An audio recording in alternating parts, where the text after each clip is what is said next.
अतुल कृष्ण शास्त्री जी का स्वागत है। श्री राधे राधे। बहुत बहुत धन्यवाद। जय जय श्री राधे। प्रेमानंद महाराज जी के शिष्य हैं आप। मेरा सौभाग्य है कि ऐसे समर्थ गुरु मुझे प्राप्त हुए हैं। तुम भगवान के अंश हो, तुम कुछ भी कर सकते हो।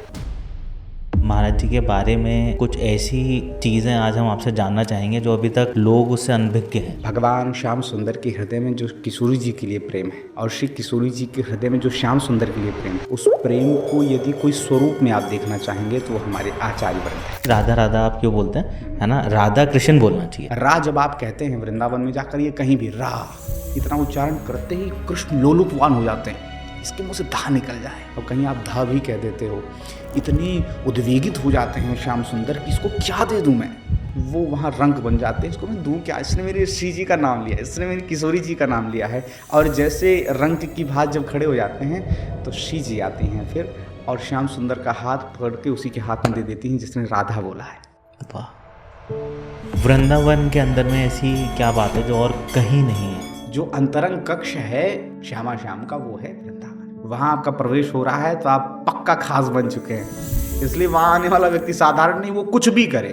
और वहाँ रहने वाले तब कितने खास होंगे, आप विचार करें। भक्ति में ऐसी क्या शक्ति होती है? भक्ति में समझ लीजिए कि आपने वो हंटर ले लिया है, कि आपके पास वो रस्सी आ गई है कि परमात्मा नाच रहे हैं तुम्हारे लिए। वो ये देखेगा नहीं तुम किस पंथ से हो, किस संप्रदाय से हो, किस जाति से हो, ऊंच हो, नीच हो, धनवान हो, जीव हो, जंतु हो, क्या हो। भक्त्या तुष्यति केवलम न च गुणैः भक्ति प्रियो माधवा।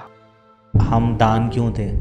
हम तो कर्म कर रहे हैं, ऊपर वाला तो सिर्फ हमारे कर्म देखेगा। देता वही है जो देवता है। सूर्य हमें रोशनी देते हैं, विटामिन डी देते हैं, ग्रोथ देते हैं, इसलिए हम सूर्य देवता कहते हैं। लोग सनातन के विज्ञान का मजाक उड़ाते हैं, विज्ञान चांद पर पहुंचा है, आज भी आप चंदा मामा कह रहे हो। चंद्रमा को ही नहीं, जो जो कुछ भी देता है उस सभी को हम देवता मानकर पूजा करते हैं। राधा राधा राधा।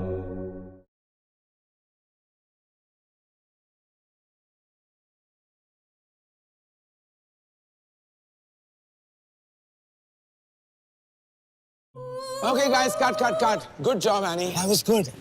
सबके लिए पकौड़े लगा। पकौड़े, वो भी बारिश के बिना। बारिश। बारिश। बारिश। पकोड़े। बारिश। बारिश। अब राजधानी बेसन स्वाद के लिए कुछ भी करेगा।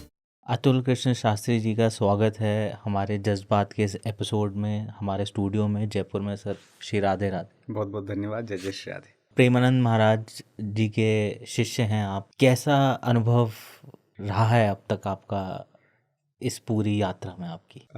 मेरा सौभाग्य है कि ऐसे समर्थ गुरु मुझे प्राप्त हुए हैं, और ये भगवत कृपा ही मात्र है। न मेरे अंदर कोई ऐसा सामर्थ्य है, न ऐसी कोई योग्यता है, और गुरु आपकी योग्यता से भी नहीं मिला करते हैं। गुरु सदैव आपकी तड़प से मिलते हैं। लोग गुरु को खोजने निकल जाते हैं, लेकिन ऐसा होता नहीं है। खोज करके, परीक्षा से गुरु को नहीं प्राप्त किया जा सकता है। संसार में एक स्लोगन भी चलता है कि पानी पियो छान कर, गुरु को जान कर। तुम गुरु को जान पाओगे क्या? यदि तुम गुरु को जानने का सामर्थ्य रखते हो तो तुम खुद ही गुरु हो। बिल्कुल। गुरु सदैव आपकी प्रतीक्षा से मिलते हैं। जब उचित समय आएगा और आप ऐसे एक मोड़ पर खड़े होते हैं, और वो भी मोड़ वैसा हो कि जिस पर आप भगवत प्राप्ति के लिए चले, भगवत प्राप्ति की इच्छा, मुमुक्षा, तितिक्षा तीव्र होकर के आप उस पथ पर निकल पड़े हैं, ध्रुव जी की तरह।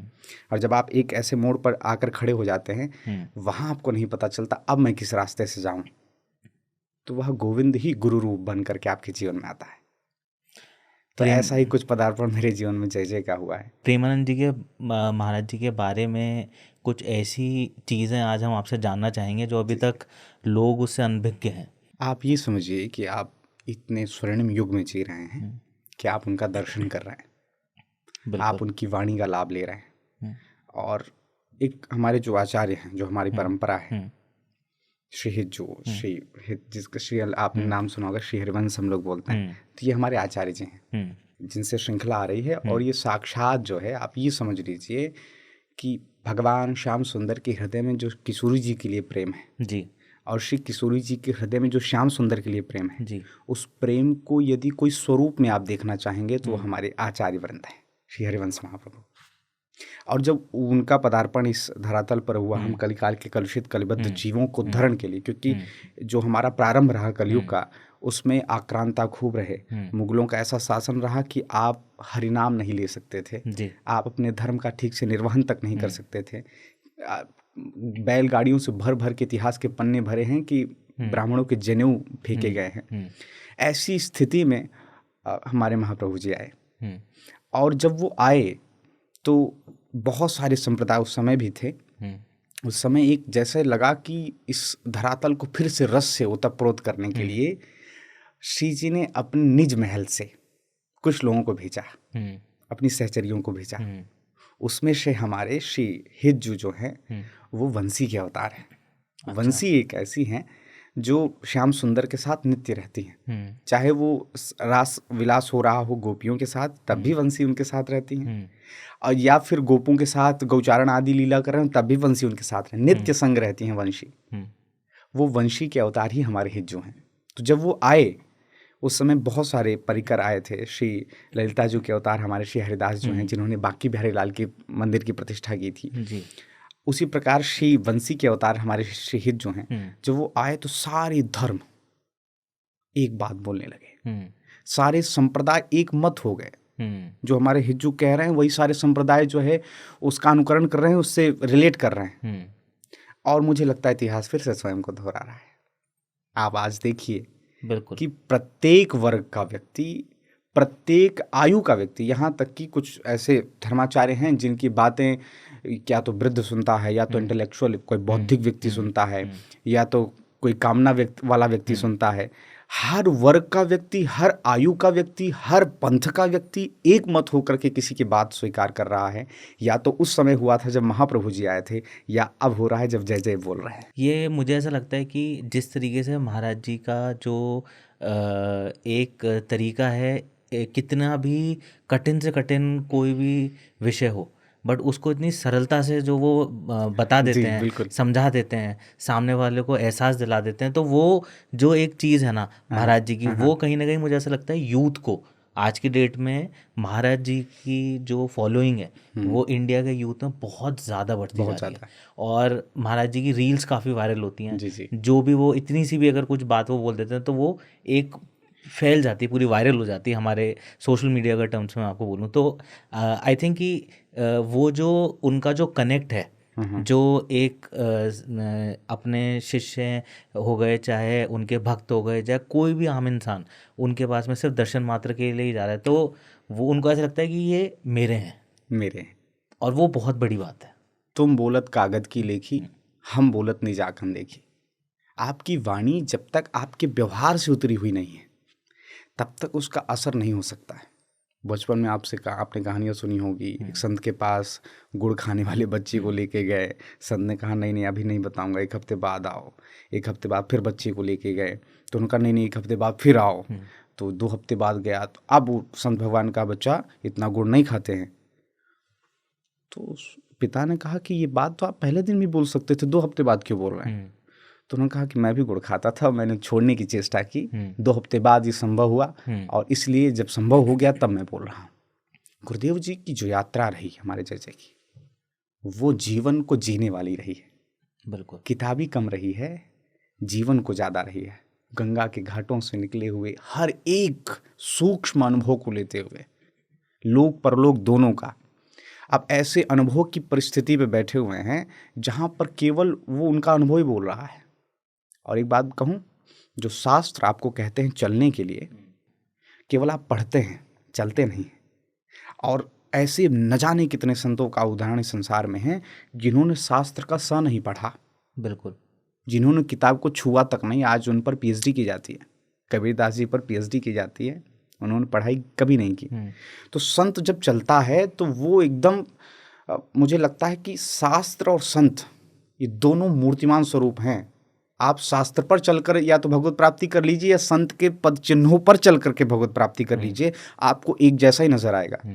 गुरुदेव जो बोल रहे हैं, शास्त्र से एक शब्द भी इधर उधर नहीं जाएगा, लेकिन शास्त्रों को बहुत ज़्यादा जो है समय भी नहीं दिया है, समय जीवन के अनुभव को दिया है। तो जीवन, क्योंकि मुझे लगता है कि इस संसार का जो मैनुअल है वही शास्त्र है, बिल्कुल, है ना। लेकिन कभी कभी संसार को समझा भी जा सकता है। तो जो समझ है वही शास्त्र है। तो समझ करके जीवन में उतार करके और वाणी में संत के जो करुणा, जो दया, जो अपनापन होता है, पूरे समग्र को स्वीकार करने का। जैसे आप अच्छी नीयत से कोई कार्य करते हैं तो पूरी प्रकृति आपका सहयोग करती है। तो जब पूरे संसार को आप अपना मान लेंगे, पूरे संसार को मानने की आवश्यकता नहीं है। आप श्यामा श्याम भगवान को जब अपना मानेंगे तो उनके रोम रोम में ब्रह्मांड वास करता है। आप भारत की क्या चर्चा करते हैं, मुझे लगता है आज जैसे ही आप परमात्मा को स्वीकार करते हैं तो परमात्मा के द्वारा जो जो निर्मित है वो आपको स्वीकार कर लेता है। जा पर कृपा राम की हुई, ता पर कृपा करे सब कोई। और आप केवल देख पा रहे हैं सोशल मीडिया के द्वारा कि भारत की यूथ फॉलो कर रहा है। मुझे लगता है कि एक एक कण कण ब्रह्मांड का अब स्वीकार करता है इस समग्रता को। बिल्कुल। तो जैसे ही आपकी करुणा भरी दृष्टि संत की जो होती है, स्वभाव जो होता है, तो वो उस भाव में भरते हैं तो आपको लगता है कि यही मेरे अपने हैं। आप अपने आप खींचे चले जाते हैं, क्योंकि उनका अपना कोई डिजायर नहीं है, वो डिजायरलेस हैं। वो केवल परोपकार की भावना से। आप बताइए कि क्या आवश्यकता है। गुरुदेव जब जय जय आए थे तो उस समय वो केवल भजन आदि में रत रहते थे और पूरी तरह निकुंज लीला में। और यही नहीं, अभी तो वृंदावन की जो श्रृंखला रही है, जो रस माधुरी रही, अनेक रसिक वृंद आए हैं। इतनी बड़ी श्रृंखला है कि आप जानते ही नहीं है, ना हम जान पाएंगे कौन आया, कितना रस अपने अंदर भरा और निकुंज में प्रवेश कर गया, पता ही नहीं चलता है। पहली बार है, पहली बार कि कोई इस निकुंज रस को छलका रहा है, जबकि हम लोग अधिकारी भी नहीं है। जिस राधा तत्व का गान शास्त्र कर ही नहीं सकते हैं, वेद नहीं कर सकते हैं। श्याम सुंदर का तो बखान करते करते वेद नीति नीति कहते हैं। नीति ने मतलब समझ रहे हैं, बस इतना ही नहीं है, और भी है, मैं इतना ही जानता हूँ। शास्त्र ये कहकर मौन हो जाते हैं। वो श्याम सुंदर हाथ जोड़े सखियों के साथ पास खड़े रहते, एक बार श्री जी के चरण चंचन करने दो, चरण दबाने दो। श्याम सुंदर तक की गम्यता इन शास्त्रों की नहीं है, तो श्याम सुंदर जिनके चरणों में पड़े रहते, विलुंठन जिन चरणों में पड़े रहते हैं, श्री किशोरी जी तक कैसे आपकी गम्यता हो जाएगी। इसलिए आजकल थोड़ा सा विकृत स्वरूप हो जाता है कि कोई चीज़ जब प्रकाश में आती है तो स्वतंत्र भारत है, बहुत सारे ऐसे अराजक तत्व हैं जो ये पूछते रहते हैं, कहाँ है राधा का नाम, भागवत जी में तो लिया ही नहीं गया, कौन है राधा, तुम अधिकारी नहीं हो। ये जो आपने अभी एक चीज़ बोली, ये एक रील वायरल हुई थी पीछे, उसका फिर महाराज जी ने अपनी सभा में एक किसी ने प्रश्न भी पूछा था इसी चीज़ को लेके, कि बोले कि कोई सज्जन है, नाम नहीं लेंगे हम, बट उन्होंने ऐसा बोला कि भाई राधा राधा आप क्यों बोलते हैं, है ना, राधा कृष्ण बोलना चाहिए। तो तब महाराज जी ने ये चीज़ बताई कि बोले भाई राधा राधा बोलोगे तो कृष्ण जी तो वही हैं, उनके साथ ही हैं, विलक कहाँ देख पाएंगे भैया। मेरी आंखें दो तो हैं लेकिन देख आपको ही रही हैं। देखने में दो आंखें हैं ना, लेकिन मेरे लिए दृष्टि एक ही है। बिल्कुल, दो आंखें होते हुए भी दृष्टि एक ही है। राधा कृष्ण कहाँ दो अलग बोल पाएंगे हम। राधा बोलते ही समग्र हो जा रहे हैं। आप विचार करिए कि रा उच्चारण मात्र न कृष्ण परम लोभते। रा जब आप कहते हैं वृंदावन में जाकर, ये कहीं भी रा इतना उच्चारण करते ही कृष्ण लोलुपवान हो जाते हैं, इसके मुंह से धा निकल जाए, धा निकल जाए। और कहीं आप धा भी कह देते हो, इतने उद्वेगित हो जाते हैं श्याम सुंदर कि इसको क्या दे दूं मैं। वो जिनके लिए कुछ अदेय नहीं है, वो इतने व्याकुल हो जाते हैं, जिनके रोम रोम में जो है ब्रह्मांड का वैभव वास करता है, वो वहाँ रंग बन जाते हैं। इसको मैं दूं क्या, इसने मेरे श्री जी का नाम लिया, इसने मेरी किशोरी जी का नाम लिया है। और जैसे रंग की भात जब खड़े हो जाते हैं तो श्री जी आती हैं फिर, और श्याम सुंदर का हाथ पकड़ के उसी के हाथ में दे देती हैं जिसने राधा बोला है। इसलिए वृंदावन में राधे राधे है, और कोई कारण थोड़ी है। और ये तो बात होगी कृष्ण को प्राप्ति की, लेकिन जिस परंपरा से मैं आता हूँ, इसमें जो हमारे आचार्य हैं श्री हरिवंश, ये श्यामा श्याम के प्रेम स्वरूप हैं। प्रेम को यदि आपको देखना हो कि श्याम सुंदर का दिखता कैसा है, श्री किशोरी जी का दिखता कैसा है, तो हमारे आचार्य वृंद को देख लीजिए। इन्होंने वृंदावन को फिर से प्रकाशित किया। बिल्कुल। तो जब आप श्री हरिवंश कहते हैं, जब आपने श्री राधा कहा, तो श्याम सुंदर आपके हाथ में आ गए, करतल स्थित है, श्री जी ने पकड़ा दिया हाथ। और जब आप श्री हरिवंश बोलते हैं तो श्री जी स्वयं को न्यौछावर कर देती हैं आपके ऊपर, किसने मेरे हिज्जू का नाम लिया है। ये बहुत ऊंची बातें हैं, हम लोग तो योग्य भी नहीं सब कुछ करने की। बिल्कुल बिल्कुल। आप सबसे पहले एक सीढ़ियाँ ना चढ़ने की, सबसे पहले आप भगवान शिव का आश्रय लेते हैं जी। वो आपको रामकृष्ण तक पहुंचाते हैं, फिर आप रामकृष्ण का आश्रय लेते हैं और मुझे लगता है कटाक्ष हो जाता है, कृपा हो जाती है। योग्यता तब भी नहीं आती है। बिना योग्यता के इस रस में मात्र एक योग्यता आपकी हो, समर्पण, शरणागति। यहाँ पर सरेंडर होकर ही सब कुछ प्राप्त किया जा सकता है। आपका संबंध स्थापित हो जाए, आप सरेंडर हो जाएं, तो जो चीज़ें आप अपने पुरुषार्थ से नहीं प्राप्त कर सकते थे वो आपको सहज मिल जाती हैं। और मुझे लगता है कि वही कृपा है जो हम लोग इस विषय में चर्चा भी कर रहे हैं। वो निकुंज रस, जिस रस में प्रवेश करने के लिए कोई भी योग्य नहीं है। भगवान शिव, आपने सुना होगा, रास में गोपी बनकर आते हैं। हमारे वृंदावन में दर्शन होता है गोपेश्वर महादेव, लेकिन वो इस वृंदावन जो दृष्टिगोचर वृंदावन है और प्रत्यक्ष रूप से जो यहाँ का वृंदावन, उस रास में जो प्रभु लीलास्पद करते हैं, रास विलास करते हैं, उसमें श्री एक का ही पुरुष का प्रवेश हुआ, वो भी गोपी बन करके। लेकिन वो जो नित्य निकुंज है, जहाँ नित्य लीला ये संपादित हो रही है, कोई ऐसी थोड़ी आए कृष्ण लीला करके चले गए, नहीं, राम आए लीला करके चले गए, नहीं, ये नित्य लीला है। आज इस विज्ञान को समझ रहा है पूरा विश्व कि अलग डायमेंशन भी है, अलग दुनिया भी है। पहले तो मानता भी नहीं था, अब मल्टी यूनिवर्स की चर्चा कर रहे हैं लोग, कर रहे हैं। जो लीला यहाँ हो रही, किसी और भी यूनिवर्स में वैसी लीला हो रही है। आपकी इस यूनिवर्स में रामकृष्ण प्रत्यक्ष लीला करते हैं, फिर उनका यूनिवर्स बदल जाता है, वो कहीं और लीला कर रहे होते हैं। इसलिए आप कोई भी कहानी, कोई भी पुस्तक जब आप पढ़ते हैं तो पुरानी हो जाती है, लेकिन आज तक नित्य नवीन है कृष्ण लीला, नित्य नवीन है राम लीला, नित्य हैं हमारे श्याम सुंदर, उनकी लीला। और जब हम लोग उस स्थिति में आते हैं कि हमारे पास ये पावर आ जाती है कि हम यूनिवर्स चेंज कर सकते हैं, तो हम उस लीला को देख भी पाते हैं। ये केवल भाव की नहीं, मैं विज्ञान की भी चर्चा कर रहा हूँ। आप यूनिवर्स की बात कर रहे हैं, तो ये यूनिवर्स जो ट्रैवलर हैं वो कौन है पता है? तुलसीदास जी, वाल्मीकि जी, ये जितने रसिक वृंद जो नित्य निकुंज में सीधे प्रवेश कर रहे हैं, ये टाइम ट्रैवलर हैं। ये मल्टी यूनिवर्स को ट्रेवल करके उस रस में प्रवेश कर जा रहे हैं, उस लीला में प्रवेश कर जा रहे हैं। आने वाला समय स्वीकार करेगा, ये अभी से स्वीकार करने लगा है। पूरा पूरा वैज्ञानिक है, भाव भी वैज्ञानिक है।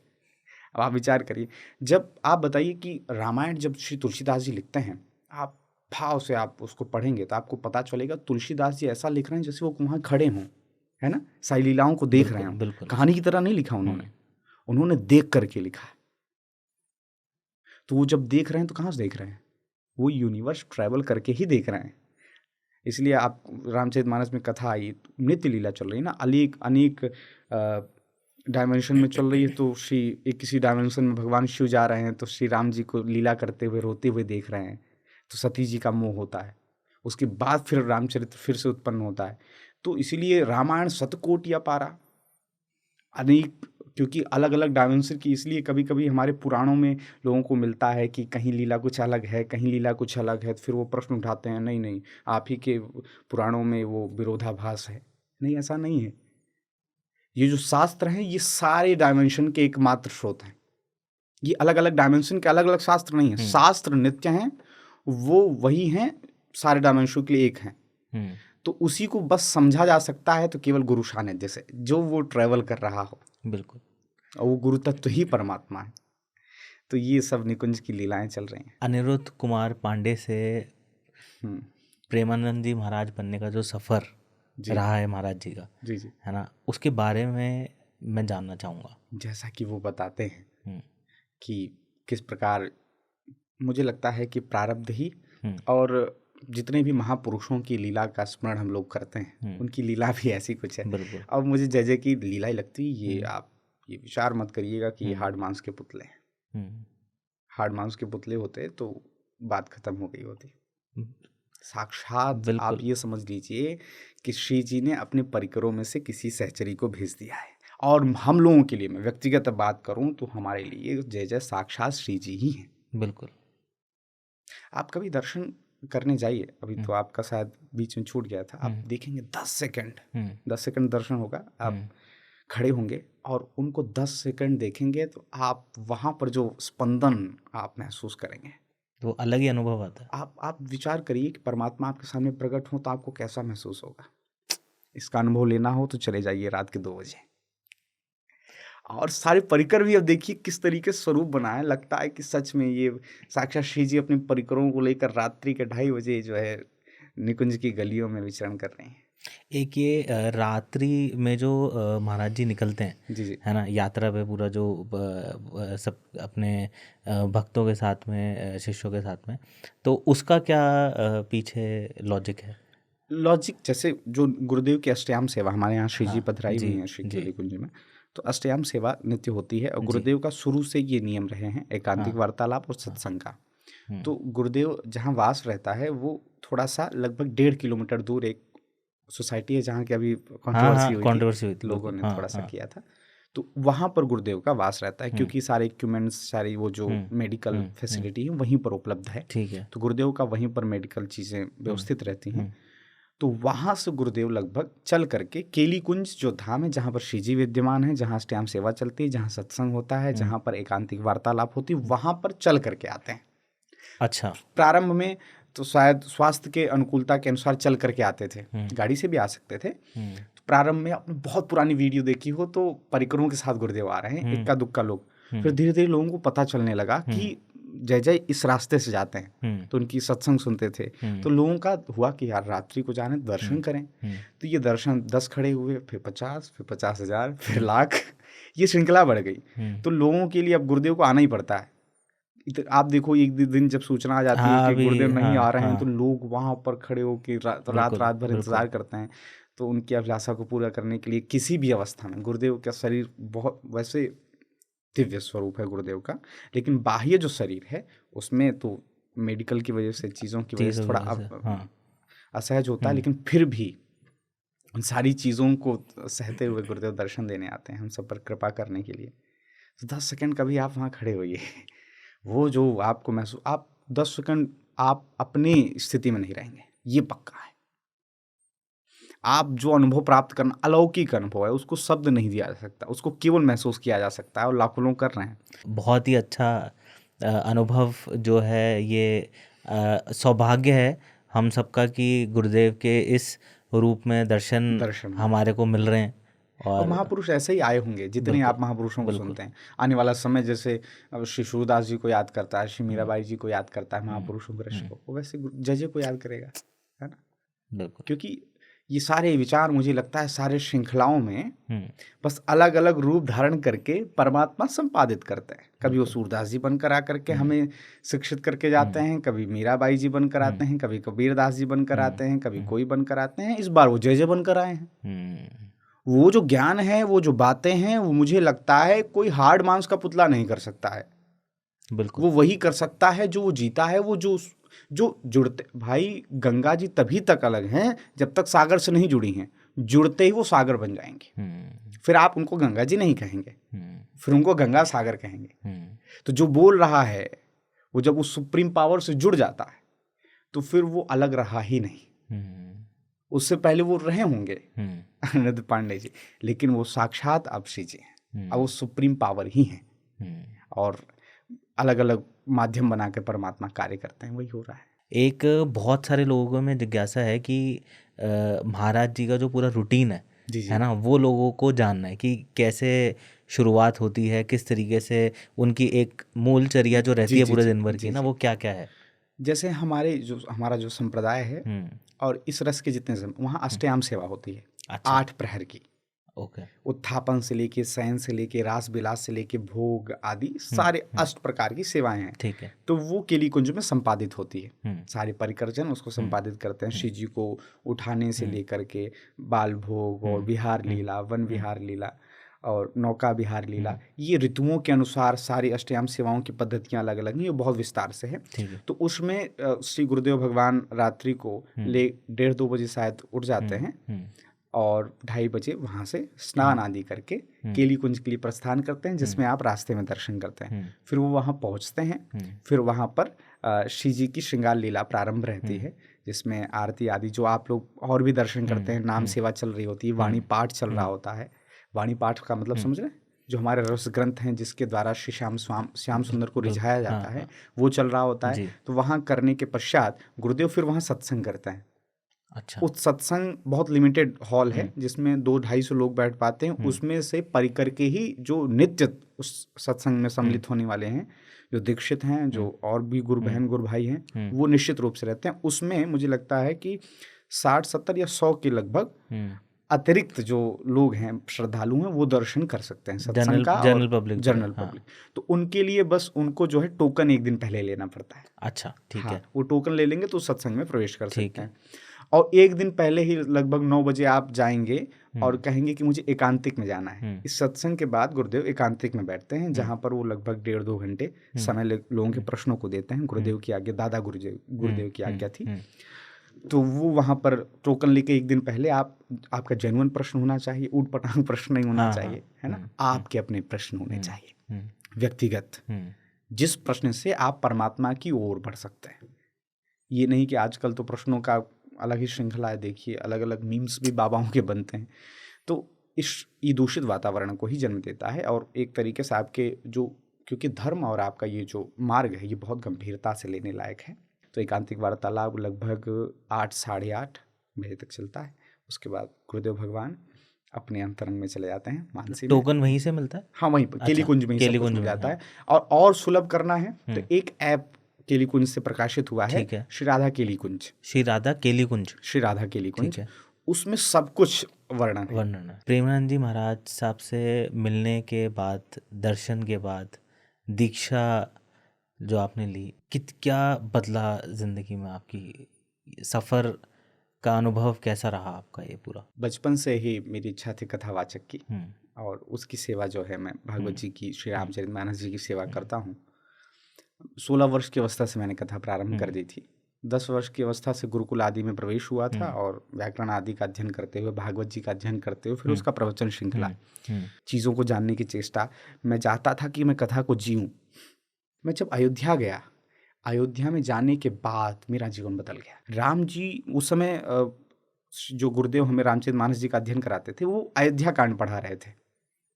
और मुझे लगता है जैसे श्रीमद् भागवत जी में प्राण रास पंचाध्यायी हैं, दसम स्कंद है, उसी प्रकार श्री रामचरितमानस जी का प्राण से अयोध्या कांड है। क्यों पता है? क्योंकि अयोध्या कांड में भरत जी का वर्णन है, पूरी कथा भरत जी की, और सबसे बड़ा कांड है अयोध्या कांड। तो 4 वर्षों तक गुरुदेव केवल अयोध्या कांड पढ़ाते रहे। एक एक चौपाई के एक हफ्ते जो है चर्चा चल रही है, और मुझे भी आनंद आ रहा था। कोई समय की बाध्यता नहीं, ज़्यादा से ज़्यादा बटोर लिया जाए। वहाँ मैं देख रहा हूँ हजारा माला लेके, 4-5 वर्ष पहले की अयोध्या की घटना बता रहा हूँ, जहाँ पर विशुद्ध अयोध्या का प्रादुर्भाव देखने को मिलता था। अयोध्या का स्वरूप, क्योंकि प्रत्येक धाम की जो महत्वता है उसकी प्राचीनता से, बिल्कुल। तो वहाँ जब संतों की श्रृंखला 4 बजे सीताराम करते हुए, लंगोटी कमंडल लेके सरयू जी में स्नान करते हुए, और दंडवती लगा प्रणाम करते हुए, हजारा लेकर सीताराम सीताराम सीताराम चल रहा है। आप देखते देखते कि आपका मन नहीं करेगा करने का। लेकिन मैं वृंदावन में भजन नहीं कर पाया था, अध्ययन नहीं कर रहा था। वहाँ जाके भजन के साथ में कथा, अब कॉपी पेन लेकर के मैं नहीं लिखता था, मैं नहीं पढ़ता था, अब मैं माला लेकर सुन रहा हूँ। अब जो वो कथा उतर रही है वो उतर नहीं रही है। ऐसा लग रहा है कि भरत जी जब अयोध्या से निकल रहे हैं, वो व्याकुलता, वो उनका प्रेम, वो सब महसूस कर रहा हूँ। और जब वो पात्रता आई, एक दिन सरयू जी के निकट ही हम लोग बैठे थे, शाम को जाते थे बैठने के लिए, तो हमारे एक मित्र हैं शिया वल्लभ जी, तो वो भी कथावाचक है। तो उन्होंने वीडियो दिखाया, पता है वृंदावन में जो महाराज जी हैं, गुरुदेव का नाम लिया, फिर बोले क्या बात बोलते हैं, और वीडियो दिखाई। वीडियो दिखाते जैसे मैं हो गया काम। 2 दिन हुए थे, मैं भाग आया वृंदावन, जबकि मैं 3 वर्षों तक वृंदावन रहा, लेकिन मैं गुरुदेव का दर्शन तक नहीं कर पाया था, वहाँ जा तक नहीं पाया था, उनके बारे में जान तक नहीं पाया था। लेकिन उसके बाद आया हूँ, नित्य सत्संग में जाता था, प्रयास करता था दर्शन हो जाए। फिर उस समय मैंने सीधे निवेदन कर दिया था दीक्षा, जैसे लग रहा था कि अब रहा नहीं जा रहा है। और वहाँ पर फिर मुझे नियम भी नहीं बताया कि तुम्हें 1 वर्षों तक ये फॉलो करना है, ये सारी चीज़ें करनी है। उन्होंने शरणागति स्वीकार कर ली मेरी। अच्छा, पूरी तरह स्वीकार कर ली। और उसके बाद अब जब कथा प्रारंभ हुई, तो आप ये समझ लीजिए फीके पानी में रसना घोल दिया गया। कभी कोई ऐसा एक अनुभव जहाँ पे प्रेमानंद जी महाराज साहब ने किसी को डांटा हो या गुस्सा किया हो किसी पे, वो मतलब क्योंकि गुरुदेव की डांट में भी एक बिल्कुल, आशीर्वाद निहित डॉक्टर है। डॉक्टर नाइफ लेकर, चाकू लेकर खड़ा है, तो वो आपके भले के लिए है। तो गुरुदेव, कितनी वीडियोस आप देखते हैं, फटकारते रहते हैं, बिल्कुल कोई आ बिल्कुल रहा है बिल्कुल बिजनेसमैन, वो बिल्कुल। सब करुणा ही है। उसके अभिमान को शून्य करके उसको भी इस रस की प्राप्ति करवानी है, तो उसको डांट दे रहे हैं, तुम चलाओगे, कभी वहाँ मांगा नहीं जाता है। एक घटना मैंने सुनी, वहाँ देखी हुई वीडियो में, आपने शायद देखा हो, कोई घड़ी ले आके दे दिया था गुरुदेव को कि आप यहाँ पे लगा दीजिए। गुरुदेव ने घड़ी लगवा दी। अब वो 2-3 महीने बाद आया पूछने के लिए कि वो हमने घड़ी आपको दी थी परिकरों से, वो घड़ी कहाँ है। गुरुदेव के पास गए, गुरुदेव भड़क गए, कहाँ है इसकी घड़ी, के मुंह पे मारो। फेंक दी मैंने। अरे तूने दे दी तो खत्म हो गया ना बात। और एकदम वो देख करके आनंद आ रहा था। तो गुरुदेव फटकारते भी हैं तो हित के लिए, और कब कृपा होगी हम लोगों को भी फटकारें। वाणी का लाभ मिल रहा है, जैसे सब कुछ बहुत कृपापूर्वक है, बहुत अंतरंग स्थिति नहीं प्राप्त हो पा रही है, और मुझे लगता है कि जितना प्राप्त हो रहा है वह बहुत अधिक है। उस तरीके से श्रृंखला नहीं बनी कि गुरुदेव की डांट खाएं, चाहते हैं, तरसते हैं। किसी की एक किडनी भी अगर ख़राब होती है तो वो इतना ज़्यादा, उसका पूरा जीवन अस्त व्यस्त हो जाता है। हाँ। और गुरुदेव के बारे में जो हमको ज्ञात है कि दोनों ही किडनीज में प्रॉब्लम है, तो उसके बावजूद इतना वो सब चीज़ों को मैनेज करते हुए कार्य कर रहे हैं, सबको समय दे पा रहे हैं, सारी अपनी जो उनकी व्यवस्था है वो सब कर पा रहे हैं, है ना। उसके बारे में मैं जानना चाहूँगा। और मूकम करोति वाचालम पंकुम लंघयते गिरिम यत् कृपातमहं वंदे परमानंद माधव। परमात्मा के लिए कुछ भी दुर्लभ है, जो ऐसे इशारा करते ही संसार का सृजन हो जाता है, मुस्कुराते ही। बिल्कुल। अब सुप्रीम पावर से आप जुड़ गए हो तो आप कुछ नहीं, आपको कोई दिक्कत होगी क्या? जिसकी एक भ्रुकुटी हिलाने मात्र से करोड़ ब्रह्मांड लय विलय हो जाते हैं, उनका सृजन हो जाता है।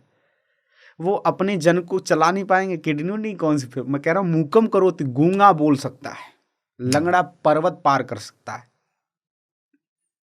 पंगुम लंघयते गिरिम यत् कृपातमहं वंदे, यदि उनकी कृपा हो तो। एक वो था ना बहुत अच्छा डांसर, माइकल जैक्सन। न जाने कितने मेडिकल फैसिलिटीज को अपने पास रखना, श्वास भी जैसे लग रहा है फिल्टर करके आ रही है, कितना जिए। और यहाँ पर देखिए, यही तो चमत्कार है। भक्ति में ऐसी क्या शक्ति होती है? भक्ति में समझ लीजिए कि आपने वो हंटर ले लिया है, कि आपके पास वो रस्सी आ गई है कि परमात्मा नाच रहे हैं तुम्हारे लिए, तुम जमूरे बन गए। तुम्हारे पास समझ लीजिए कि वो जड़ी बूटी आ गई है कि आपने परमात्मा को वश में कर लिया है। भक्ति वही जड़ी बूटी है। भक्ति आपके अंदर आते ही परमात्मा समझ लीजिए कि चुम्बक की भात चिपक गया। वो ये देखेगा नहीं तुम किस पंथ से हो, किस संप्रदाय से हो, किस जाति से हो, ऊंच हो, नीच हो, धनवान हो, जीव हो, जंतु हो, क्या हो। भक्त्या तुष्यति केवलम न च गुणैः भक्ति प्रियो माधवा। यदि भगवान आयु देखते कि तुम बड़े वृद्ध हो जाओगे, दाढ़ी वाले बाबा हो जाओगे, तब हम तुम्हें मिलेंगे, तो ध्रुव को मिलते क्या? व्याधस्य चरणम, यदि आचरण देखते तो क्या व्याध के पास कौन सी आचरण थी? हिंसक जीवों को, बेचारों को हिंसा करता था वो। व्याधस्य चरणम ध्रुवस्य च वयोः विद्या गजेंद्रस्य का। उस गज के पास जिसको आपने सुना होता, सून उठाकर नारायण पुकारा, उसके पास कोई विद्या थी क्या? पशु योनि में विद्या गजेंद्रस्य का जातिर विदुरस्य यादव पतेर उग्रस्य किम पौरुषम। यदि जाति देखते तो विदुर जी की क्या जाति थी, यदि पौरुष देखते तो उग्रसेन का क्या पौरुष था। किम तत् सुदामनो धनम, यदि तुम धनवान होकर के भगवत प्राप्ति करना चाहते हो, सुदामा के पास कौन सा धन था? कुब्जायाह कमनीय रूपम अधिकम, यदि वो रूप देखते कि बड़े सुंदर होके आओगे तुम, तब तुम्हें मिलेंगे, तो कुबड़ी कुब्जा के पास क्या स्वरूप था? कुब्जायाह कमनीय रूपम अधिकम भक्त्या तुष्यति।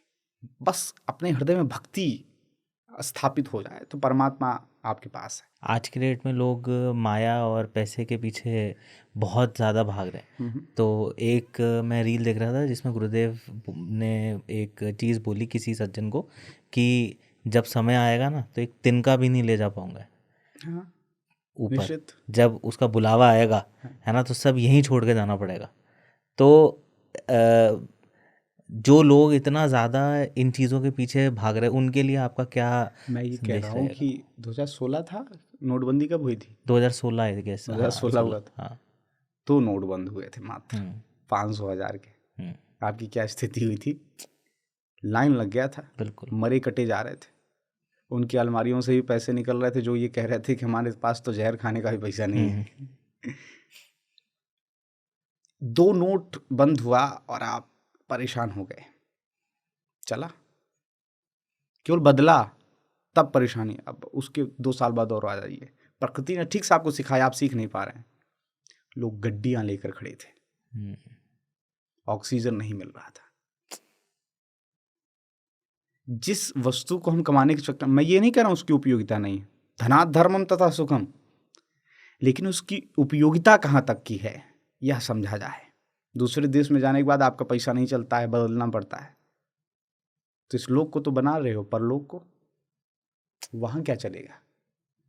तो अगर हम किसी देश में जाना चाहते हैं तो उसकी करेंसी का इंतजाम हमें करना पड़ेगा।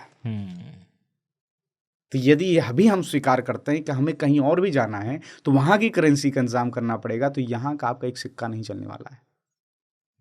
कोई भी ऐसी वस्तु नहीं जाने वाली है जो आप वहां ले जा सकते हो। वहां जाएगा तो केवल आपके सत्कर्म, सदाचरण और सबसे महत्वपूर्ण भगवत नाम। जो आजकल कुछ लोग ऐसा कहते हैं कि हम दान क्यों दें, हम तो कर्म कर रहे हैं, ऊपर वाला तो सिर्फ हमारे कर्म देखेगा, है ना? तो उसके बारे में क्या कहना चाहेंगे आप? दान इसलिए दें कि आप पहले यह विचार करें कि आपके पास जितना धनियार्जन हो रहा है वो कितना है, क्या उसे आप खा सकते हो? हमारे शास्त्रों में कहा गया 3 ही गति है धन की। तो आप या तो खा जाइए जितना कमाते हैं, सामर्थ्य है नहीं, 2 रोटी दाल के अलावा खा भी नहीं पाओगे, तो दूसरी गति खिलाइए, और खिलाना ही सेवा है।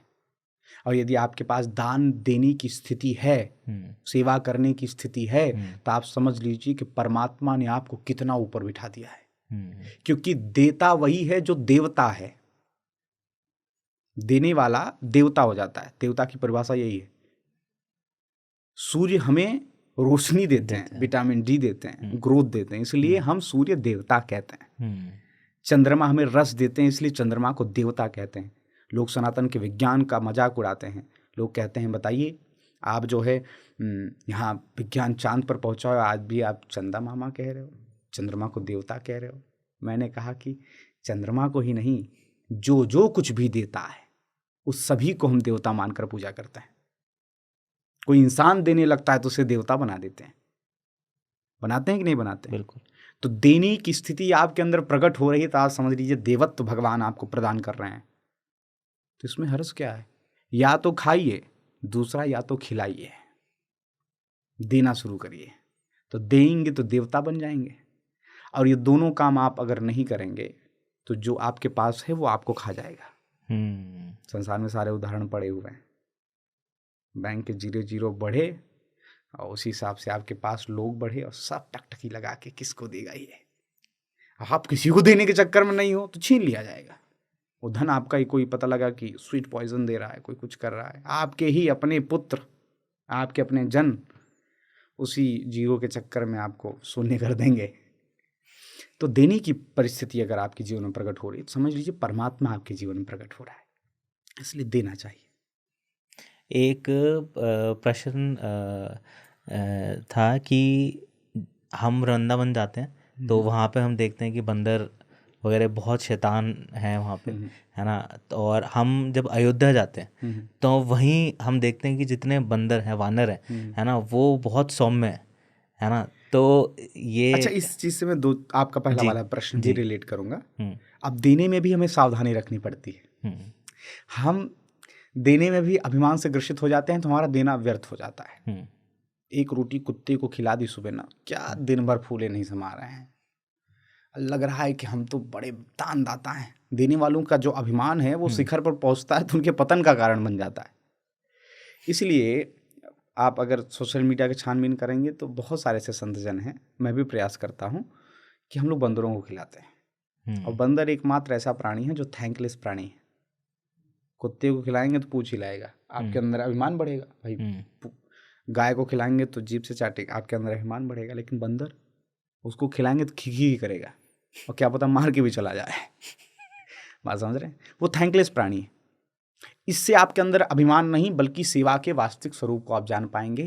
भाई देना आपका सार्थक तब हो रहा है, सेवा आपकी सार्थक तब हो रही है जब आपने कुछ इनकमिंग नहीं एक्सपेक्ट किया है। कोई गाली दे रहा है, आप उसका हित सोच लो, तब मैं मानूं कि हाँ आप हो। कोई आपको गाली दे रहा हो और आपको इसके मंगल हो, इसका मंगल हो, ये स्थिति आपको संत बनाती है और सेवा ही आपको संत बनाता है। सेवा का मतलब क्या समझ रहे हैं? रोटी खिलाना, धन देना? नहीं नहीं नहीं। प्रत्येक जीव के प्रति आपकी एक संवेदना जगे, इसका कल्याण होना चाहिए। बिल्कुल। प्रत्येक व्यक्ति के प्रति दया का भाव जगे, ये आपको श्रेष्ठ बनाता है। संत की परिभाषा अलग अलग हो सकती है, लेकिन स्थिति यही है। केवल मात्र इसी स्थिति में आपके अंदर संतत्व का जन्म हो सकता है। मात्र आपके अंदर दया करुणा आ जाए, लोगों को आपके पास जो अच्छा है संसार को देने की प्रवृत्ति आ जाए, और अपने जान में मेरे द्वारा किसी को कष्ट नहीं पहुंचना चाहिए। ये दो बातें मात्र आपको संत बना देती हैं। मेरे द्वारा कभी किसी को कष्ट नहीं पहुंचना चाहिए जान में, और मेरे पास जो भला है मैं संसार को दूंगा, और इसमें अभिमान नहीं ग्रसित होगा। यदि ऐसे जीवों की सेवा करेंगे तो थोड़ा धाम का असर रहता है। वृंदावन के थोड़े नटखट ठाकुर जी के बंदर हैं तो चटपटे हैं, वो बड़े एडवांस हैं। हाँ, उनकी अलग परिभाषा है, वो अपग्रेड होते रहते हैं। वहाँ वो चश्मा आप लेके जाते पहले हो, आप फट ले लेते पहले हैं। पर्स लेते लोग गाड़ी में रख के आने लगे तो वो बोले कि लोग पर्स, उनकी मीटिंग भी होती रहती है ना। हाँ, लोग अब पर्स तो गाड़ी में रख रहे हैं, अब क्या करें? तो उन्होंने कहा देखो ये कितना भी पर्स गाड़ी में रखें, लेकिन इनका खान पान ठीक नहीं है, इसलिए इनको 4 आंखें लगानी पड़ती हैं, और बिना 4 आंखें के ठाकुर जी का दर्शन नहीं करेंगे तो झक मार के इनको लगाने के आना पड़ेगा। चश्मा ले इनका, और चश्मा लेने के बाद एक कदम नहीं बढ़ पाएंगे, और वो चश्मा ले लेते हैं फिर। और उसके बाद उनको आप कुछ भी दीजिए, केला दीजिए, वो एडवांस हैं। वो फ्रूटी वूटी आजकल फ्रूटी थोड़ा आप सा देंगे, देखो। फ्रूटी पिएंगे, और केवल अपना ही भला नहीं चाहते, उनकी कम्युनिटी है, फिर वो पास करेंगे चश्मा दूसरे बंदर को। फिर वो दूसरे को देनी पड़ती, फिर वो फिर अब देता है। दूसरे को कम से कम 50-60 रुपए की आपको फ्रूटी 10-10 वाली, जो उनका परिवार है वो बढ़िया से पिएंगे, फिर आपको दे देंगे। लेकिन हमारे अयोध्या के थोड़े मर्यादित हैं। हाँ, वो केवल खाने पीने का ही वो आइटम हाँ, लेते हैं, हाँ। तो अच्छा है। वो प्रसादी या शायद चना वना जो आपके उसमें रहता है, बस वो थोड़ा सा लेंगे और वो अपना चले जाएंगे बस। हाँ, वृंदावन के अंदर में ऐसी क्या बात है जो और कहीं नहीं है? हमने बहुत लोगों से सुना, बहुत लोगों ने ये अपने अनुभव शेयर करे कि हम इतनी जगह गए, लेकिन जो बात वृंदावन में है वो और कहीं नहीं है। किसी सेठ से आपका परिचय हो, और वो आपको पहले ऑफिस में बिठाता है, ऑफिस में आप उससे मिलते हैं, उसका वैभव देखते हैं, उसके स्वभाव को जानते हैं, लेकिन धीरे धीरे उससे आपका परिचय हो जाए, वो आपको बेडरूम में लेके चला जाए, तो आप समझ जाएंगे अब मैं इसके परिवार का बन गया हूँ। बेडरूम वृंदावन है ठाकुर का। वहाँ बहुत अंतरंग व्यक्ति ही जाता है, जिसको आप ऐसे थोड़ी ना सब वृंदावन जाते हैं। बिल्कुल। वृंदावन में अनुमति के द्वारा ही प्रवेश मिलता है। जब वो मालिक जिसका है वो आपको अपना बना ले, तभी आप किसी के बेडरूम में घुस सकते हैं। जो अंतरंग कक्ष है श्यामा श्याम का, वो है वृंदावन। वहाँ आपका प्रवेश हो रहा है तो आप पक्का खास बन चुके हैं, इसलिए वहाँ आने वाला व्यक्ति साधारण नहीं, वो कुछ भी करे। और वहाँ रहने वाले तब कितने खास होंगे, आप विचार करें। इसलिए खास करके जो जा रहे हैं, जो देख रहे हैं, उनको बहुत ध्यान रखना चाहिए कि ये जो सौभाग्य हमको जाने का मिल रहा है, ठाकुर जी कितना बड़ा सौभाग्य दे रहे हैं, इसका पूरा पूरा लाभ लेना चाहिए। कैसे ले सकते हैं? कृपा भाई है, हम जाएंगे लेंगे, लेकिन जितनी हमारी योग्यता है, जितनी हमारी समझ है, उतना ही लाभ ले पाएंगे। जैसे एक व्यक्ति जा रहा था और उसको थकावट लगी और वो एक वृक्ष के नीचे लेट गया। उसे ये पता नहीं था ये कल्प वृक्ष है। अच्छा, यहाँ आप जो कल्पना करेंगे वो मिल जाएगा। तो उसने कहा यार रात हो गई है, खटिया मिल जाती तो। खटिया मिल गई उसे, आराम से। अरे बाप रे, ये कैसे हुआ? फिर वो सोच रहा है ठंड भी लग रही है, बढ़िया सा गद्दा होता और कंबल होता तो मजा आ जाता। वो मिल गया तुरंत। फिर उसके मन में आया अंधेरा भी है, कहीं भूत ना आ जाए। भूत भी आ गया। मैं बात ये कहना चाह रहा हूँ कि वो कल्प वृक्ष है। वहाँ आप समझ लीजिए कि परमात्मा अपने कक्ष में ले गए हैं तो तुम उनकी प्राप्ति कर सकते थे। मैं ये नहीं कह रहा हूँ कि और चीज़ें नहीं, आप वहाँ जाके खूब कचौड़ी खाओ, पकौड़ी खाओ, लस्सी पियो, सारी चीज़ें, लेकिन वो जगह जो आपको मिली थी, वो कल्प वृक्ष, उससे आप इतनी बड़ी वस्तु प्राप्त कर सकते थे जिसके लिए बड़े बड़े ब्रह्मादि देवता आदि तरसते हैं। उस वृंदावन में वो लक्ष्मी जिनके पीछे लोग भागते हैं, वो लक्ष्मी वृंदावन के ब्रजवासियों के घर की दासी बन के डोलती हैं वृंदावन वास करने के लिए। फिर भी नहीं मिलता है तो उन्हें वृंदावन की परिधि पर मंदिर बनाया, उनको वास दिया जाता है। जिस वृंदावन के वास के लिए या जिस वृंदावन के प्रवेश के लिए बड़े बड़े लोग तरसते हैं, यदि आपको प्रवेश मिल रहा है तो ये माँ की करुणा है, मेरी किशोरी, मेरी माई का करुणा है। क्योंकि माँ बेशर्त प्यार करती है, चाहे बेटा चाहे बाप थोड़ा शर्त लगाता है। भगवान श्री कृष्ण राम शर्त लगाते हैं, निर्मल मन जन सो मोहि पावा, मोहि कपट छल छिद्र न भाव, शर्तें हैं इनकी। लेकिन माई ऐसा नहीं करती, माई के लिए सारा पुत्र एक जैसा है, हर बेटे एक जैसे हैं। तो ये वृंदावन में जो प्रवेश मिल रहा है कृष्ण की कृपा से नहीं मिल रहा है, किशोरी जी की कृपा से मिल रहा है। एक बार श्री अर्जुन ने भगवान श्याम सुंदर से पूछा कि माधव, आप वृंदावन की बड़ी चर्चा, क्या है वृंदावन, क्यों इतना आप उसके लिए तरसते हो, तड़पते हो, क्या है ऐसा, क्या है? तो उन्होंने कहा चलो तुम्हें घुमा के लाते हैं। तो उनको ले करके श्वेत द्वीप है एक, सप्त द्वीपों में, वहाँ ले गए। और वहाँ पर श्वेत द्वीप वो है, अब इसके एक जुड़ी और कथा सुना देते हैं आपको। श्वेत राधा वल्लभ जी का दर्शन किया, बाकी बिहारी जी के जस्ट बगल, जो हमारे संप्रदाय के बिल्कुल इष्ट देव हैं, श्री राधा वल्लभ लाल जी। वो कौन है पता है? वो उनकी वो सेवायत हैं श्री भगवान शिव के। भगवान शिव का जो परिवार है, उनके घर के मंदिर में जो प्रतिष्ठित भगवान है वो राधा वल्लभ लाल जी थे। वहाँ के पूरे परिकर सेवा करते थे। और इतना भाव, आप इस झांकी से दर्शन करें कि जब आरती होती थी, आरती के बाद पट लगता था तो वहाँ के जितने लोग होते थे सब गिर जाते थे। दर्शन बंद होते ही सब गिर नहीं, मर जाते थे। नारद जी भी एक बार गए थे दर्शन करने, पट बंद होती सब मर गए। वो बड़े अभिमान में थे नारद जी की, मेरे जैसा भक्त कोई नहीं है। तो भगवान इनका भी ये अभिमान तोड़ने के लिए भेजे थे वहाँ पर। तो उन्होंने देखा कि सब सीधे मर गए, ये कौन सी बात है। विछो होते ही, दर्शन का विछो होते ही सब गिर पड़े। और जैसे फिर मंगला आरती का समय हुआ, आकर के पर्दा हटा, सब जीवित हो गए। वो राधा वल्लभ लाल जी कृपा पूर्वक श्रीजू के द्वारा, श्री हिज्जू के द्वारा हमारे वृंदावन में आके दर्शन दे रहे हैं। अब बताइए, लोग इस सौभाग्य से वंचित नहीं हो जा रहे हैं तो क्या मूढ़मती तो है। बिल्कुल। तो वो श्वेत द्वीप ले गए, वहाँ एक मुनि ऋषि संतजन तपस्या कर रहे थे और एकदम सफेद पहाड़ था, सोने की तरह चमक रहा था। तो हाथ भगवान गए अर्जुन के साथ, तो संत जी ने कहा कि मेरी जो अभिलाषा है जिसलिए मैं तप कर रहा हूँ, आप पूरी करेंगे इस बार? श्याम सुंदर ने कहा कि आप तो जानते हैं कि मेरे सामर्थ्य में नहीं है। तो पक्का नहीं करेंगे? नहीं, मेरे सामर्थ्य में नहीं, मैं कर ही नहीं पाता हूँ, इसलिए आपके तप को देखकर मैं रह नहीं पाता, इसलिए आपके पास चला आता हूँ। लेकिन जो आप मांग रहे हो वो मेरे परिधि के बाहर है। तो उन्होंने कहा ठीक है। तुरंत उन्होंने अपने शरीर का त्याग कर दिया। अर्जुन का ये क्या हुआ, क्या ऐसा मांग रहे थे जो आप नहीं दे पा रहे थे? आप नहीं दे पा रहे हैं, आप ईश्वर हैं, आपके लिए कुछ अधेय नहीं है, ऐसा क्या? और ये पहाड़ थोड़ा अलग सा दिख रहा है, सफ़ेद सफ़ेद सा, उज्जला उज्जला सा। तो भगवान ने कहा ये जो पहाड़ है, ये पहाड़ नहीं है, ये जो संत थे इनकी हड्डियों से ये पहाड़ बना है। इतनी बार इन्होंने यहाँ तप किया है, जब जब मैं दर्शन देता हूँ और ये मृत्यु को प्राप्त होते, इनकी हड्डियों से ये पहाड़ का निर्माण हुआ है। ऐसा क्या है जो इतना बड़ा तप कर रहे हैं और मांग रहे हैं, आप दे नहीं पा रहे हैं? भगवान ने कहा ये वृंदावन वास चाहते हैं जो मेरे अधिकार में नहीं है। श्री जी कृपा करते हैं तब होता है। तो आपको प्रवेश मिल रहा है, आपको वास मिल रहा है, ये माई की अकारण करुणा है। सहज स्वभाव पर्यो नवल किशोरी जी को मृदुता, दयालुता, कृपालुता की राशि है। तो ऐसे वृंदावन का यदि नाम भी हम लोग ले रहे हैं तो आप समझ लीजिए निज घर है, निज महल है श्री श्यामा श्याम का। तो वहाँ पर आप बड़ी से बड़ी उपलब्धि को प्राप्त कर सकते हैं, बड़ी बड़ी रस को प्राप्त कर सकते हैं, लेकिन इस उद्देश्य से जाया जाए तब, नहीं तो रील बना के चले आओगे। रियल में जो परमात्मा तुम्हें मिल सकता था उसका तुम रील बना के आए हो। एक इसी चंद लाइक और चंद उसके लिए तुम वहां घघरी पहन कर नाच के आए हो, जबकि वो तुम उसको अपनी साड़ी पे नचा सकते थे, वो वहां बैठा है। रियल वाला परमात्मा को तुम रील में खोज रहे हो। तो अपना अपना वो है, जितना हम लाभ ले पाते हैं उस कल्प वृक्ष से।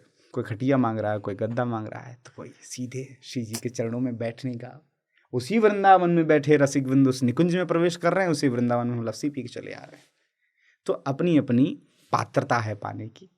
आजकल का जो यूथ है वो ज़्यादा अगेन रील और रियल, जो ऐसे अभी आपने बोला, हाँ हाँ हाँ। तो जब दर्शन के लिए जाते हैं, कहीं धर्म स्थल पे जाते हैं, सिद्ध क्षेत्रों पे जाते हैं, तो वहाँ पे वो उस अनुभव को खुद अपनी आंखों से ज़्यादा, है ना, अपने फ़ोन के कैमरे से कैप्चर करने में ज़्यादा बिलीव करते हैं। तो इसके बारे में कुछ आप कहना चाहोगे? मैं यही कह रहा हूँ, पहली बात ही वही बात है कि आप उस सौभाग्य से वंचित हो रहे हैं। आप न जाने क्या अनुभव कर सकते थे। लोग पहाड़ों पे जाते हैं, मैं अपना पहाड़ वाला अनुभव बताऊं। वहाँ एक कसार देवी है। इस पूरे भूमंडल में 3 जगह ऐसी है जहाँ की गुरुत्वाकर्षण शक्ति बहुत ज़्यादा अधिक है। तो अपने भारत में जो जगह है वो कसार देवी है। पहाड़ों की यात्रा सबको करनी चाहिए। वहाँ पर 20 मिनट बैठ करके जो आप अनुभव प्राप्त करेंगे वो 20 सालों में मिलेगा आपको। अच्छा। विवेकानंद जी भी वहाँ गए थे और वहाँ लोग जाकर मात्र फोटो खींच के आ रहे हैं। आप वहाँ बैठे होते तो कुछ ऐसे अनुभव को प्राप्त कर लेते जो जिसके लिए शब्द नहीं है। नहीं तो आप फोटो खींच के आए तो ठीक। मैं भी फोटो खींचता हूँ। मैं भी, मुझे लगता है कि वहाँ के अनुभवों को बताने के लिए वीडियोस भी बनते हैं। लेकिन महत्वपूर्ण ये है कि आप अलौकिक घटना अपने जीवन में घटित करने की बजाय आप चंद चीज़ों की चीज़ में पढ़ रहे हैं, चकाचौंध के चक्कर में पढ़ रहे हैं। और अक्सर ये होता आया है कि वही कृष्ण जो है लोगों को परमात्मा नजर आ रहे हैं, तो शिशुपाल गाली दे रहा है, उसको एक छलिया नजर आ रहे हैं, किसी को ग्वाला नजर आ रहे हैं। तो जाकी रही भावना जैसी, प्रभु मूरत देखी तिन तैसी, और जैसा भाव वैसे फल की प्राप्ति। मूर्ति का दर्शन है तो पत्थर है, कृष्ण का दर्शन है तो गलवैयां ले रहे हैं। किसी से बातें करते हुए कथा सुन रहे हैं आप, किसी के साथ सूरदास जी के साथ बैठ कर करताल बजा के उनके पद सुन रहे हैं, और उन्हीं मंदिर में जा करके हम सेल्फी ले रहे हैं, तो वो मूर्ति की तरह खड़े हैं। ठीक, ले लो सेल्फी। मंदिरों में जाने के लिए आपको बहुत सावधान रहना पड़ता है। किसी धाम में जाइए, क्योंकि अन्य क्षेत्रे कृतम पापम तीर्थ क्षेत्रे विनश्यति, तीर्थ क्षेत्रे कृतम पापम वज्रलेखम भविष्यति। अन्य क्षेत्रों में जब आप पाप करते हैं और तीर्थ में जाते हैं तो खत्म हो जाता है, लेकिन तीर्थ क्षेत्र में जाकर यदि आप अपराध या पाप करते हैं तो वज्र के लेख के समान हो जाता है। तो बहुत सावधान। हमारे शास्त्रों में बताया गया 32 अपराध होते हैं जी मंदिरों में जाने से पूर्व। यदि आप 32 अपराधों से बच जाते हैं तो वह विग्रह आपसे बात करेगी, ठाकुर जी आपसे बात करेंगे। लेकिन हमसे कोई ना कोई अपराध हो जाता है। बहुत सच कर नहीं जाना चाहिए, प्रयास करना चाहिए, बड़े साज बाज के साथ गाड़ी घोड़ी से नहीं जाना चाहिए, पदत्राण पहन कर नहीं जाना चाहिए, छत्र लगा कर नहीं जाना चाहिए, किसी की निंदा नहीं करनी चाहिए, ऊंचा नहीं बोलना चाहिए, मंदिर में किसी का पैर नहीं छूना चाहिए। ऐसे बहुत सारे 32 अपराध हैं। उसमें से कोई ना कोई हमसे बन जाता है, इसलिए दर्शन होता है, वो अपराध खत्म हो जाता है, लेकिन ठाकुर जी बात नहीं करते हैं। अपराध से हम मुक्त हो जाते हैं, यह पक्का है। दर्शन करते ही अपराध से मुक्त हो गए। लेकिन अपराध से अगर बच जाते तो मुझे लगता है सामने खड़े होते तो गोविंद देव जी जयपुर में आ जाते हैं। ये 32 अपराधों से बचकर जाने वाली स्थिति है। तो क्या क्या लाभ हम ले पाते हैं वो हमारे रियल पर असर डालता है कि रील के चक्कर में जा रहे हैं कि रियल में परमात्मा। अरे बगल से कृष्ण गुजरता आता है और रोम खड़े हो जाते हैं हवाओं में, वो उसका उनका महसूस होता है। लेकिन हम तो सेल्फी ले रहे हैं उस समय तो कैसे पता चलेगा? निधिवन में जा करके जहाँ नित्य रास परमात्मा करते हैं उस जगह पे जाकर हम वीडियो बना रहे हैं जहाँ प्रभु क्या पता किसी लता के रूप में खड़े हैं, तुम्हें देख रहे हैं। और अभी भी वहाँ कितनी अद्भुत लीलाएं होती हैं। श्रृंगार गृह में सारे वस्त्र, सारे दंत धावन की सामग्रियाँ शाम को रखी जाती हैं और बिस्तर उथल पुथल मिलता है। और ये नित्य लीला विहार स्थली है वृंदावन की। यहाँ प्रत्येक कण कण में न जाने कितने महापुरुष वृक्षों के रूप में विद्यमान होकर इस लीला में सम्मिलित हो रहे हैं, और तुम वहीं जा करके एक एक कण से आप घिरे हुए, समझ लीजिए महापुरुष हैं यहाँ पर।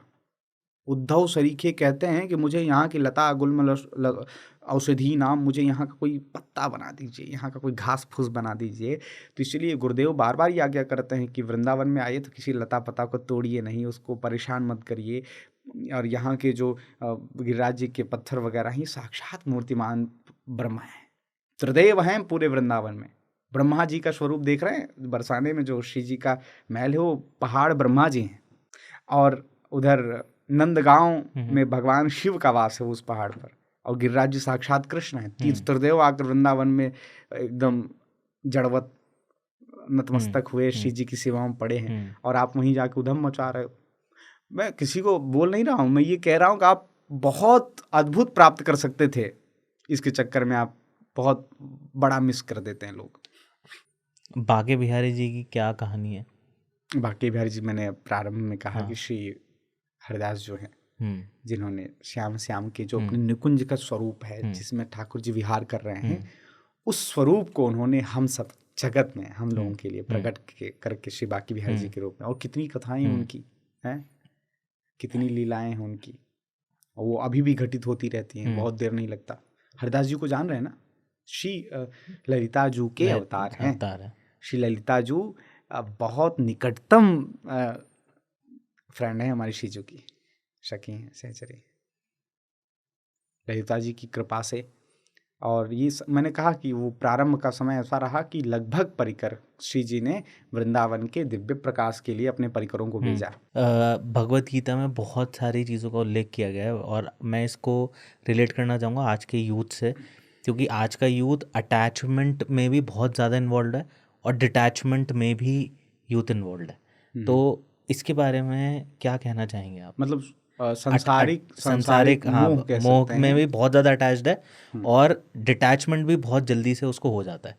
क्योंकि बात ये थी कि हमको फ़ोन चाहिए था और मैंने फ़ोन खरीद लिया, कैसे कैसे पैसे इकट्ठे करके, अटैचमेंट था उस फ़ोन के द्वारा।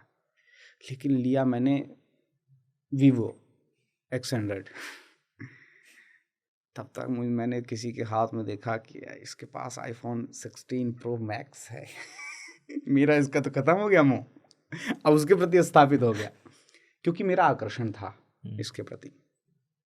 ये अटैचमेंट डिटैचमेंट मैं बता रहा हूँ आपको, संबंधों में संसार के, ये जो किसी के धन को देख कर, किसी की गोरी चमड़ी को देख करके, किसी के वैभव को देख करके, वासना के शिखर पर चढ़ करके, तो अटैचमेंट स्थापित होता है और उससे श्रेष्ठतम स्थिति प्राप्त होती है। क्योंकि यदि आपका आकर्षण धन के प्रति है, यदि आपका आकर्षण सौंदर्य के प्रति है, तो धन जहाँ जहाँ आपका आकर्षण वहाँ वहाँ, बिल्कुल, सौंदर्य जहाँ जहाँ आपका आकर्षण वहाँ वहाँ। ये संसार का खेल है, ये लोग करते रहते हैं। वास्तविक स्थिति तब घटित होती है जब हमारा प्रेम परमात्मा से होता है, और मुझे लगता है कि प्रेमास्पद इस संसार में कोई है तो परमात्मा ही है। उनके अलावा प्रेम इस संसार में घटित ही नहीं हो सकता, बिल्कुल कहीं नहीं हो सकता। यदि विशुद्ध थोड़ा बहुत प्रेम यदि दिख रहा है तो समझ लीजिए कि उसके अंदर आप परमात्मा दर्शन कर रहे हैं, तभी हो पा रहा है। प्रेमास्पद यदि कोई है तो मात्र परमात्मा है और कहीं नहीं। और जो दावे आप सुन रहे हो मात्र झूठी फिलॉसफी है, कोई लेना देना नहीं है। उनकी आवश्यकताएं, उनकी अपेक्षाएं आप पूरी करना बंद कर दीजिए, तो फिर आप कौन हैं? जो बड़े बड़े जान देने की बातें करते थे, जान लेने पे उतर आएंगे। बात समझ रहे हैं? प्रेम केवल परमात्मा से किया जा सकता है। संसार में क्या है ना कि लोग किसी भी वस्तु से अपेक्षाओं के साथ ही जुड़ते हैं। प्रेम होता है, ऐसा नहीं, लेकिन जैसे ही हम उस प्रेम में अपेक्षाओं को, एक्सपेक्टेशंस को मिला देते हैं, तो प्रेम दूषित होकर दुखद स्वरूप हो जाता है। प्रेम वहाँ से हट जाता है। Love is only give, do not any expectation in love. जैसे ही आप अपेक्षाओं को स्थापित करते हैं, आप प्रेम की हत्या कर देते हैं। बिल्कुल, आप विचार करिए। आप सबसे ज़्यादा विशुद्ध प्रेम, ये थोड़ा अटपटी बात है लेकिन सत्य है, सबसे ज़्यादा आप विशुद्ध प्रेम कहाँ देखते हैं? कि लगता है संसार में हाँ ये प्रेम है, कहाँ देखते हैं? माता पिता पुत्र का ना, ये लोग भी एक नंबर से कट जाते हैं। इनकी एक ख्वाहिश रहती है लास्ट में कि बुढ़ापे की लाठी बनेगा। एक अपेक्षा है मात्र, जीवन भर नहीं किया। अब इस एक अपेक्षा के चक्कर में इनके साथ क्या क्या होता है? जीवन भर जिस पुत्र से प्रेम किया वो वृद्धाश्रम में पटक रहा है, साथ रखने की बजाय न जाने क्या क्या हथकंडे अपना रहा, मात्र एक अपेक्षा की, और अंत में जाकर के इस प्रेम की जो है दुर्दशा हो जाती है। तो आप विचार करिए, गुड मॉर्निंग से लेकर के गुड नाइट तक एक्सपेक्टेशन ही एक्सपेक्टेशन भरे हैं, तो उस प्रेम का क्या स्वरूप होगा। 99 करिए, एक ना करिए, पता चल जाएगा आपको। शास्त्रों के हिसाब से इंसान मरने के बाद कहाँ जाता है? शास्त्रों के हिसाब से तो अधिक पुण्य पाप का ही वो उसका बैंक है। स्पिरिचुअल मनी बैंक भी उसके पास होता है। तो यदि अधिक पुण्य है, पाप कम है, तो कुछ नरक में भोगता है, फिर स्वर्ग में चला जाता है। और अधिक पाप है और थोड़े पुण्य हैं, तो थोड़ा स्वर्ग भोग फिर नरक चला जाता है। और फिर जैसे ये दोनों खत्म होते हैं तो फिर से मृत्यु लोक में ही जन्म लेता है। लेकिन ये सब प्राइमरी लेवल की बात है, हम लोग इसके लिए नहीं आए। ये तो फंसने वाला ही धंधा है ना, कि हमने पैसे खर्च किए तो फिर से भोग खरीद लिया। नहीं, इससे एक सीढ़ी आगे हमारा धर्म उठाता है। अन्य धर्म जितने आपको हैं, वहाँ हेल और वो क्या बोलते हैं अंग्रेजी में स्वर्ग को, हेवन। हेवन, इसी की चर्चा है और 72 हुरों की ही चर्चा है, यही मिले। लेकिन हमारा जो धर्म है ये बिल्कुल भी प्राइमरी लेवल की बात नहीं करता, ये इससे ऊपर उठाता है, आपको मोक्ष तक ले आता है, इस चक्कर से निकलने की बात करता है। आप पाप पुण्य से जैसे मुक्त होते हैं तो आप मोक्ष को प्राप्त करते हैं। और जिस रस की अभी तक हम लोग चर्चा कर रहे हैं, ये मोक्ष से भी ऊपर उठाता है। बिल्कुल। अर्थ न धर्म न काम रुचि गति न चहु निर्वाण जन्म जन्म रति राम पद।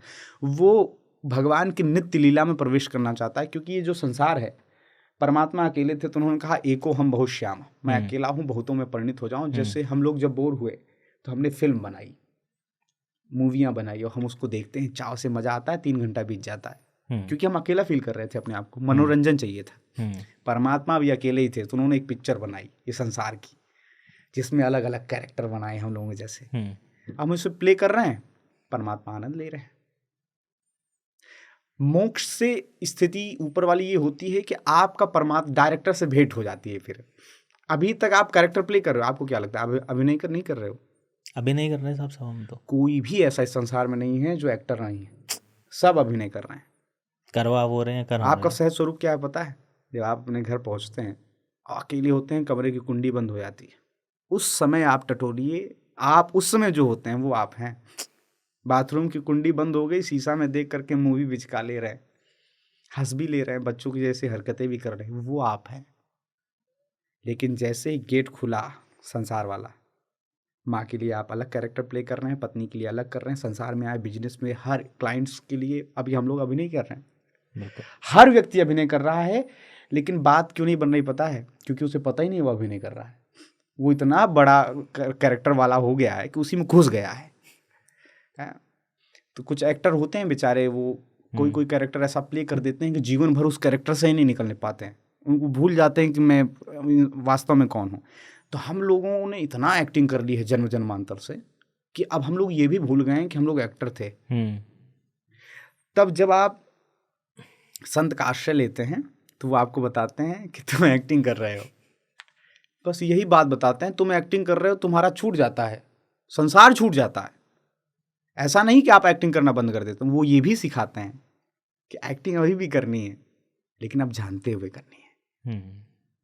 अब और अच्छा करना है। जैसे हमारे गुरुदेव के पास जब प्रश्न आते हैं कि गुरुदेव ऐसे परिवार है कि लोग तिलक नहीं लगाने दे रहे हैं, कंठी नहीं, और बोले तो कोई बात नहीं, उनके लिए तो तुम परम संसारी बन जाओ, ये अंदर की बात है। तुम कौन हो ये अंदर वाला जानता है, आप कौन है कभी भी दूसरा नहीं बता सकता है। आप केवल अपने आप को जानते हैं, कोई भी ये नहीं बता सकता आप कौन है आपके अलावा। अब सारे कैरेक्टरों को यदि प्ले करते हम ये जान जाएं कि हम केवल कैरेक्टर प्ले कर रहे हैं, इसी की स्थिति को कहते हैं डिटैचमेंट, मोक्ष। इसी से आप मुक्त हो गए। अब क्या है, अब परमात्मा के साथ मिल गए हम, सायुज मुक्ति हो गई। अब हम परमात्मा के साथ मिल करके अब इस पिक्चर को और अच्छा बना रहे हैं। भगवान का सुनो, ज़्यादा थोड़ा कैरेक्टर खराब हो गया लोगों का, एक काम करो, सूरदास जी बनकर चले जाओ, मीरा भाई जी बनकर चले जाओ, तुलसीदास जी बनकर चले जाओ। ये जो लोग आ रहे हैं ना महापुरुष गुरुदेव, ये लोग पहले मिले हुए हैं। अब इन लोगों को पता है कि हम यहाँ पर लीला करने आए हैं, इसलिए इनकी लीलाएं आप इतनी अलग देखते हैं। हम लोग बद्ध जीव हैं, ये लोग मुक्त हैं। मुक्त मतलब ये पूरी लीला को समझ गए हैं, अब डायरेक्टर के साथ मिल गए हैं। वो डायरेक्टर परमात्मा है। अब इतना सरलता से मुझे लगता है कि नहीं, अब अभी भी नहीं समझ पाएंगे तो फिर क्या नहीं समझना। बिल्कुल बिल्कुल। यही मुक्ति है।